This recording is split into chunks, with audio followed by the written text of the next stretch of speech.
Hello everyone, welcome back to my English learning YouTube channel crack English with BC. और मैं आपका English language trainer Birju Chauhan. Dear friends, आज के session में हम लोग स्टडी करेंगे exercises on verbs to be. और आज के सेशन में हम लोग वर्ब्स टू के ऊपर बहुत सारे एक्सरसाइजेज को सॉल्व करेंगे।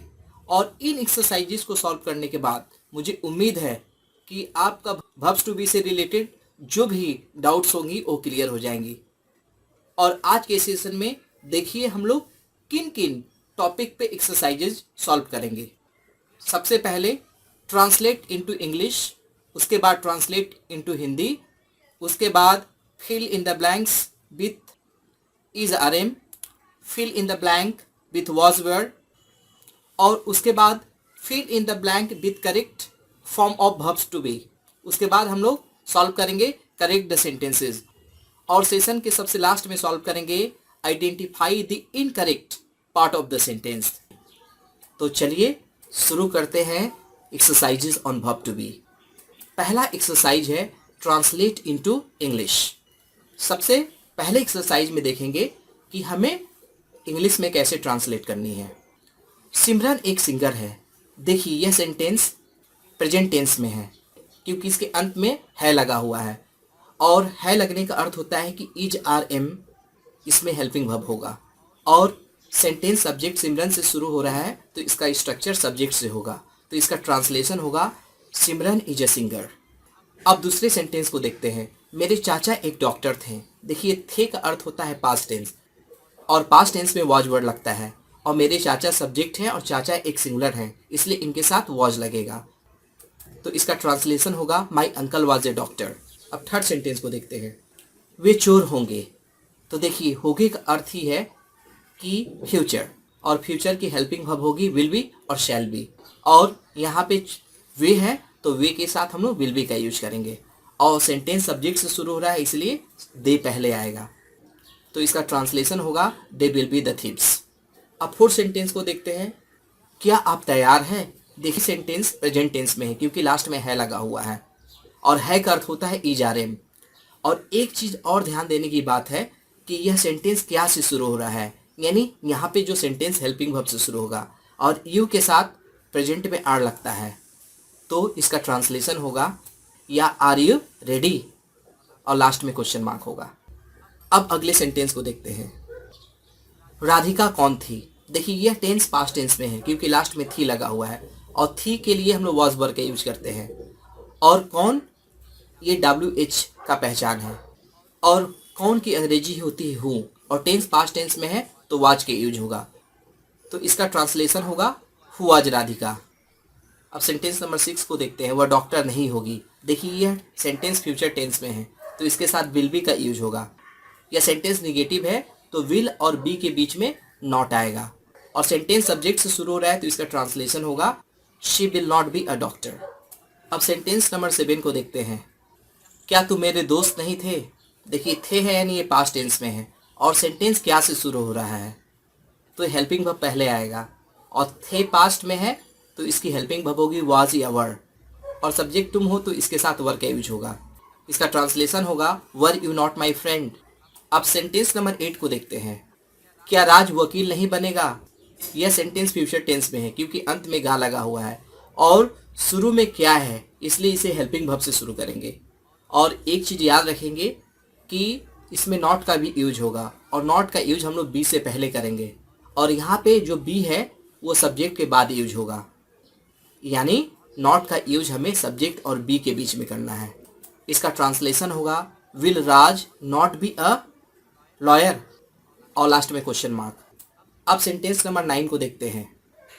उसका घर कहाँ था? देखिए यह सेंटेंस पास्ट टेंस में है और लास्ट में था है तो वाज वर्ब का यूज होगा, और सेंटेंस में WH वर्ड वेयर है तो हम लोग सेंटेंस को वेयर से शुरू करेंगे, और घर सिंगुलर है इसके साथ वाज का यूज होगा, तो इसका ट्रांसलेशन होगा वेयर वाज हिज हाउस, और लास्ट में क्वेश्चन मार्क। अब लास्ट सेंटेंस को देखते हैं।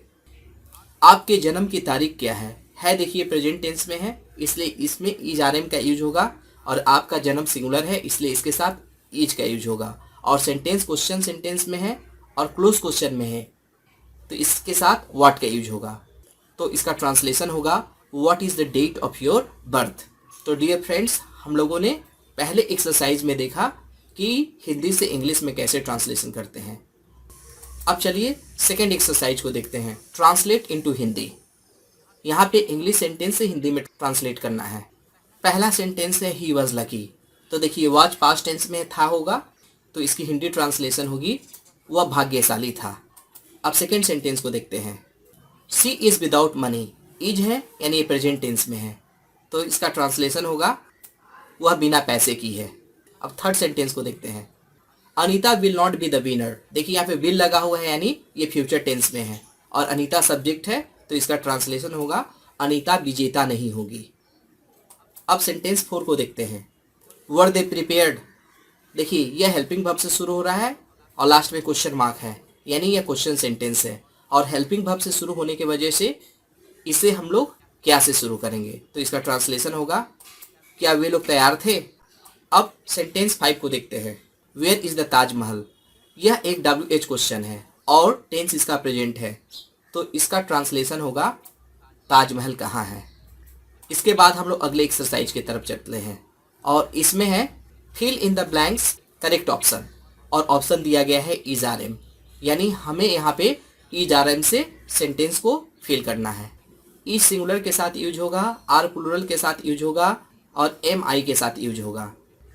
तो चलिए पहले सेंटेंस को देखते हैं, C dot dot dot a teacher. तो देखिए सी एक सिंगुलर नाउन है, तो सी के साथ इज का यूज होगा, तो इसका आंसर होगा एज। अब सेकेंड सेंटेंस को देखते हैं, dot dot dot U confident question mark. तो यू के साथ आर का यूज होता है, तो इसका आंसर होगा आर। अब हम लोग तीसरे सेंटेंस को देखते हैं, they dot dot dot not successful. देखिए दे एक प्लूरल सब्जेक्ट है, तो इसके साथ आर का यूज होगा, तो आंसर होगा आर। अब सेंटेंस 4 को देखते हैं, I dot dot dot not worried about you. I के साथ एम का यूज होता है प्रेजेंट में, इसलिए इसका आंसर होगा एम। अब नेक्स्ट सेंटेंस को देखते हैं, Raj with his parents dot dot dot on the way. तो देखिए यहाँ पे मेन सब्जेक्ट राज है, कंफ्यूज करने के लिए विद हिज पेरेंट्स दिया हुआ है। राज एक सिंगुलर है, तो इसके साथ हम लोग एज का यूज करेंगे, तो आंसर होगा एज। तो डियर फ्रेंड्स, ये थर्ड एक्सरसाइज रही। चलिए इसके बाद हम लोग नेक्स्ट एक्सरसाइज की तरफ बढ़ते हैं, fill in the blank with the correct option. और यहाँ पे ऑप्शन है वॉज वेयर। वॉज सिंगुलर के साथ यूज होगा और वर प्लूरल के साथ यूज होगा। तो चलिए अब एक्सरसाइजेज को देखते हैं। Number 1, he dot dot dot a lawyer. तो देखिए ही एक सिंगुलर है, तो इसके साथ वॉच का यूज होगा, तो आंसर होगा वॉच। अब दूसरे सेंटेंस को देखते हैं, dot dot dot you let this morning question mark. तो देखिए यू एक प्लूरल सब्जेक्ट है, तो इसके साथ वर का यूज होगा, तो इसका आंसर होगा वर। अब नेक्स्ट सेंटेंस को देखते हैं, they dot dot dot not afraid yesterday. तो दे एक प्लूरल सब्जेक्ट है, तो इसके साथ वर का यूज होगा, तो आंसर होगा वर। अब चलिए नेक्स्ट सेंटेंस को देखते हैं, I dot dot dot not worried about her. तो आई एक देखिए फर्स्ट पर्सन है, सिंगुलर नंबर है और आई के साथ वॉच का यूज होता है, तो इसका आंसर होगा वॉच। अब क्वेश्चन नंबर 5 को देखिए, सैम और his brother dot dot dot ill yesterday. हम लोग यहाँ पे देख सकते हैं सैम और हिज ब्रदर है, सैम भी सिंगुलर है और हिज ब्रदर भी सिंगुलर है, और ग्रामेटिकल रूल के अनुसार और के बाद जो सब्जेक्ट आता है उसके अनुसार हम लोग हेल्पिंग वर्ब का यूज करते हैं, तो इसका आंसर होगा वॉज। अब इसके बाद एक्सरसाइज 5 को देखते हैं और इसमें सॉल्व करना है fill in the blanks with a correct option. और इस क्वेश्चन में क्वेश्चन के साथ 4 ऑप्शन दिए रहेंगे और उनमें से आपको करेक्ट ऑप्शन को चूज करना है। तो चलिए पहले सेंटेंस को देखते हैं, he dot dot dot a lawyer one day. और यहाँ पे ऑप्शन दिया है was, will be, is, are. तो देखिए हमारे पास 4 ऑप्शंस है और हमें इन 4 ऑप्शन से सबसे करेक्ट ऑप्शन को चूज करना होगा। यहाँ पे देखिए वन डे एक टाइम फ्रेज है जो फ्यूचर टाइम को शो कर रहा है, इसमें जो वर्ब टू बी होगा वो होगा विल बी, तो इसका करेक्ट आंसर होगा विल बी। अब चलिए सेकेंड सेंटेंस को देखते हैं, dot dot dot the boy early this morning. और इसके ऑप्शंस है am, shall be, was, are.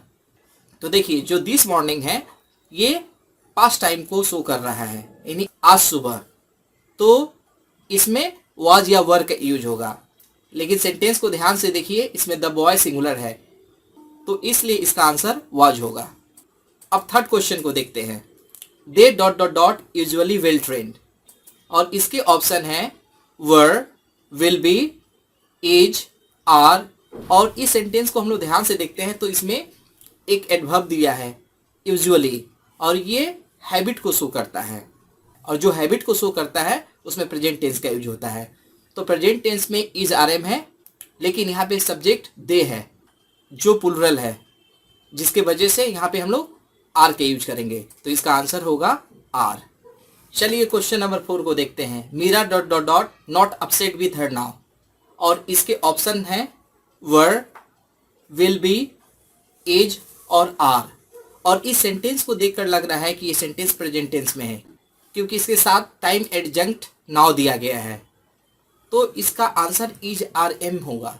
लेकिन अब क्वेश्चन अराइज होता है कि इज आर एम में से कौन सा होगा। तो हम लोग देख सकते हैं कि यहाँ पे सब्जेक्ट मीरा है और मीरा एक सिंगुलर है, तो इसका आंसर इज होगा। इसके बाद क्वेश्चन नंबर 5 को देखते हैं। Rita not they absent yesterday, इसका ऑप्शन है वर, वॉज, इज और आर। और यहाँ पे सब्जेक्ट है रीता और दे, यानी यहाँ पे सब्जेक्ट को कोरिलेटिव से जोड़ा गया है, और से जोड़ा गया है। और यहाँ पे टाइम एडजंक्ट यस्टरडे है, जिससे पता चलता है ये पास्ट टेंस में है। और यहाँ पे जो वर्ब के जो क्लोज सब्जेक्ट है वो है दे, तो डेफिनेटली इसका आंसर वर ही होगा। तो डियर फ्रेंड्स, ये रहा एक्सरसाइज 5। अब हम लोग चलते हैं एक्सरसाइज 6 के तरफ, और ये है करेक्ट द फॉलोइंग सेंटेंसेस। यहाँ पे इनकरेक्ट सेंटेंसेस दिया रहेगा और हमें करेक्ट सेंटेंस को बताना है। तो चलिए क्वेश्चन नंबर 1 को देखते हैं। संजय आर अ डॉक्टर, तो देखिए संजय एक सिंगुलर नाउन है, तो इसके साथ हमें सिंगुलर वर्ब का यूज करना होगा, लेकिन गलती से यहाँ पे प्लुरल वर्ब आर दिया हुआ है, तो करेक्ट सेंटेंस होगा संजय इज अ डॉक्टर। अब चलिए क्वेश्चन नंबर 2 को देखते हैं। वॉज यू कॉन्फिडेंट, तो देखिए यहाँ पे सब्जेक्ट यू है और यू एक प्लुरल सब्जेक्ट है, तो उसके साथ प्लुरल वर्ब वर का यूज होगा, तो करेक्ट सेंटेंस होगा वर यू कॉन्फिडेंट। अब चलिए क्वेश्चन नंबर 3 को देखते हैं। दे इज नॉट सक्सेसफुल, तो देखिए इस सेंटेंस को, तो हम लोग देख सकते हैं कि दे एक प्लुरल सब्जेक्ट है, तो इसके साथ प्लुरल वर्ब का यूज होगा, तो यहाँ पे प्लुरल वर्ब टू बी होगा आर, तो इसका करेक्ट आंसर होगा दे आर नॉट सक्सेसफुल। अब क्वेश्चन नंबर 4 को देखते हैं। I were not worried about it, मैं इसके विषय में वरीड नहीं था। आई एक singular first person singular subject है, तो इसके साथ सिंगुलर वर्ब का यूज होगा, और पास्ट टेंस के सिंगुलर वर्ब वॉज है, क्योंकि आई के साथ वॉज का यूज होता है, तो इसलिए इसका करेक्ट सेंटेंस होगा I was not worried about it. अब क्वेश्चन नंबर 5 और लास्ट क्वेश्चन को देखते हैं। Rohan along with his friends was very sad, तो इस सेंटेंस में देखिए सब्जेक्ट है रोहन, और उसके साथ हम लोगों ने प्रीपोजिशन से जोड़ा है विद हिज फ्रेंड्स, तो आपको कंफ्यूज होने की ज़रूरत नहीं, क्योंकि जब दो सब्जेक्ट को हम लोग प्रीपोजिशन से ऐड करते हैं तो वहाँ पे पहले सब्जेक्ट के अनुसार हम लोग वर्ब का यूज करते हैं। यहाँ पे पहला सब्जेक्ट है रोहन, और रोहन एक सिंगुलर सब्जेक्ट है, तो यह एक करेक्ट सेंटेंस है। अब हम लोग सेशन के सबसे आखिरी एक्सरसाइज की तरफ बढ़ते हैं, जो सबसे इंटरेस्टिंग और इम्पॉर्टेंट है, क्योंकि यहीं से सारे कॉम्पिटिटिव एग्जामिनेशंस में क्वेश्चन पूछा जाता है। चलिए इसे देखते हैं। Identify the part of the sentence A, B, C और D which contains an error. कहने का मतलब है कि सेंटेंस में 5 भाग होंगे, ए, बी, सी, डी, ई, और जिस भाग में कॉमन एरर होगा उसे आपको चूज करना है, और यदि कॉमन एरर नहीं होगा तो ई ऑप्शन को चूज करना है। चलिए ये रहा पहला common error. The teacher with his student were ready to visit a zoo on Sunday last, तो इस सेंटेंस को ध्यान से देखिए, तो यहाँ पे जो सब्जेक्ट द टीचर एक सिंगुलर सब्जेक्ट है, और प्रीपोजिशन से जोड़ा गया है विद हिज स्टूडेंट, तो इसमें हमें टेंशन लेने की ज़रूरत नहीं है। यहाँ पे जो टीचर है उसे ही सब्जेक्ट के रूप में काउंट किया जाएगा, और टीचर एक सिंगुलर सब्जेक्ट है तो इसके साथ सिंगुलर वर्ब का यूज होगा। तो पास्ट टेंस में सिंगुलर वर्ब वॉज होता है। तो हम लोग समझ सकते हैं कि इसके पार्ट बी में कॉमन एरर है। तो हमें इसे सही करने के लिए वर्ब को वॉच से रिप्लेस करना होगा। अब चलिए क्वेश्चन नंबर 2 को देखते हैं। They were excited at the prospect of winning the match in the final round. इस सेंटेंस को हम लोग जब ध्यान से देखते हैं तो पाते हैं कि यहाँ पे सब्जेक्ट दे है, वह एक प्लूरल सब्जेक्ट है और प्लूरल सब्जेक्ट के साथ प्लूरल वर्ब टू बी का यूज होगा और यहाँ पे दिया गया है प्लूरल वर्ब वर। तो इसलिए यह सेंटेंस राइट है। तो इसलिए इसमें कोई कॉमन एरर नहीं है। तो इसका आंसर होगा ई पार्ट, यानी नो कॉमन एरर। चलिए थर्ड क्वेश्चन को देखते हैं। Needless to say Messi as well as Ronaldo were the best footballer in the last decade. तो हम लोग जब सेंटेंस को ध्यान से देखते हैं तो यहाँ पे सब्जेक्ट है मेसी और मेसी को एज वेल एज के जरिए रोनाल्डो से ऐड किया गया है और एज वेल एज एक को रिलेटिव कंजंक्शन नहीं है। इस वजह से हम लोग पहले सब्जेक्ट को कंसीडर करेंगे और पहला सब्जेक्ट मेसी है और मेसी सिंगुलर है। तो इसलिए इसके साथ पास्ट टेंस का singular verb to be use होगा जो है वॉज, यानी इसका जो पार्ट सी है वह इनकरेक्ट है और इसे करेक्ट करने के लिए रिप्लेस वर्ब विथ वॉज, यानी हम लोग इसे सही करने के लिए वर्ब को वॉज में बदल देंगे। अब चलिए क्वेश्चन नंबर 4 की तरफ देखते हैं। Yesterday there is a party which I missed because of illness. इस क्वेश्चन को आप ध्यान से देखिए, इसमें यस्टरडे दिया हुआ है टाइम एडजंक्ट, तो साफ तौर पे है इसका जो हेल्पिंग वर्ब वाज या वर होना चाहिए, लेकिन यहाँ पे इज दिया गया है, इसलिए इसका जो आंसर होगा पार्ट बी होगा और इसे करेक्ट करने के लिए हमें इज को वाज से रिप्लेस करना पड़ेगा। अब चलिए लास्ट क्वेश्चन को देखते हैं। After watching the movies the boy was very happy and so were his friend. तो इस सेंटेंस को ध्यान से देखिए कि द बॉय सिंगुलर है तो उसके साथ पास्ट टेंस का वर्ब टू बी वाज सही है और उसका जो फ्रेंड है वह भी सिंगुलर है, लेकिन उसके साथ प्लूरल वर्ब वर का यूज किया गया है, यानी पार्ट डी में एरर है। तो इसका आंसर होगा डी और इसे करेक्ट करने के लिए रिप्लेस वर्ब विथ वाज और इसे सही करने के लिए हम लोग वर्ब को वाज से रिप्लेस करते हैं। तो डियर फ्रेंड्स, आज के सेशन में मैंने वर्ब्स टू बी का रिकैप किया और इसके ऊपर बहुत सारी एक्सरसाइजेज देखी और मुझे उम्मीद है कि आप लोगों ने काफ़ी चीज़ सीखा होगा और आगे भी आप सीखते रहेंगे। यदि मेरी वीडियो आपको अच्छी लगी तो इसे लाइक कीजिए, इसे शेयर कीजिए और मेरे channel crack English with BC को सब्सक्राइब कीजिए और बेल आइकन को पुश करना ना भूलें ताकि मेरे आने वाली हर वीडियो का नोटिफिकेशन आपको मिलता रहे। वीडियो में आखिर तक बने रहने के लिए थैंक यू वेरी मच।